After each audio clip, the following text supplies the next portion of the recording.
সবজি খেতে ভালো লাগে না? একবার শুধু এই পকোড়াটা বানিয়ে দেখুন। সবজি আপনার ফেভারিট হয়ে যাবে। যাদের বাসার বাচ্চারা সবজি খেতে ভালোবাসে না, তাদেরকে একবার এই নাস্তাটা বানিয়ে দেখবেন, বারবার খেতে চাইবে। So welcome to my channel. আসসালামু আলাইকুম। এটা বানানোর জন্য আমি ১ বাটি আলু কুচি, ১ বাটি গাজর কুচি ও ১ বাটি বাঁধাকপি কুচি নিয়েছি। আপনারা এখানে ইচ্ছামতো সবজি ব্যবহার করতে পারবেন। আর নিয়েছি কিছু কুচানো পেঁয়াজ, স্বাদমতো লবণ এবং ১ টেবিল স্পুন লঙ্কা গুঁড়ো। আর নিয়েছি একটা টমেটো কুচি এবং আদা রসুনের পেস্ট দিয়েছি ১ চামচ এবং লঙ্কা কুচি।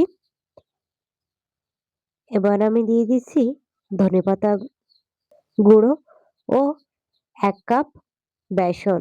আপনারা এখানে বেসনের পরিবর্তে আটা, ময়দা যেকোনো কিছুই ব্যবহার করতে পারবেন। এটাকে ভালোভাবে মাখিয়ে নিয়ে এবার আমি দিয়ে দিচ্ছি ১ টেবিল স্পুন হলুদের গুঁড়া। মাখানোর পর হলুদের গুঁড়োটা দিলে ব্যাটারটা সুন্দর হয়। এইবার আমি এই সবজির মিশ্রণটা ভালোভাবে মাখিয়ে নিয়ে এর ভিতরে একটা ডিম ভেঙে নিচ্ছি। এইবার এটাকে খুব ভালোভাবে মাখিয়ে নিতে হবে। আপনারা সুন্দর করে একটু সময় নিয়ে এটাকে মাখাবেন। মাখিয়ে এটাকে আমি ১৫ মিনিটের জন্য রেস্টে রেখে দিচ্ছি। এই ১৫ মিনিট পরে আমি একটা কড়াই গরম করে নিয়ে তার ভেতরে সরিষার তেল দিয়ে আস্তে, আস্তে সবকটা বড়া ভেজে নিচ্ছি।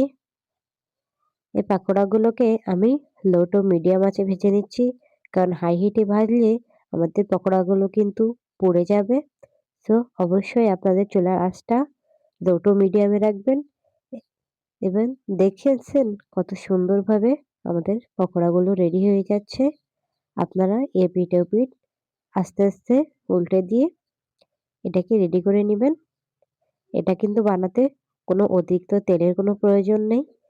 এইবার আপনারা এটাকে ভাত দিয়ে খেতে পারবেন। আর আমি এখানে স্ন্যাক্স হিসেবে পরিবেশন করেছি। সন্ধ্যার নাস্তা হিসেবে এটা একটি জমজমাট রেসিপি।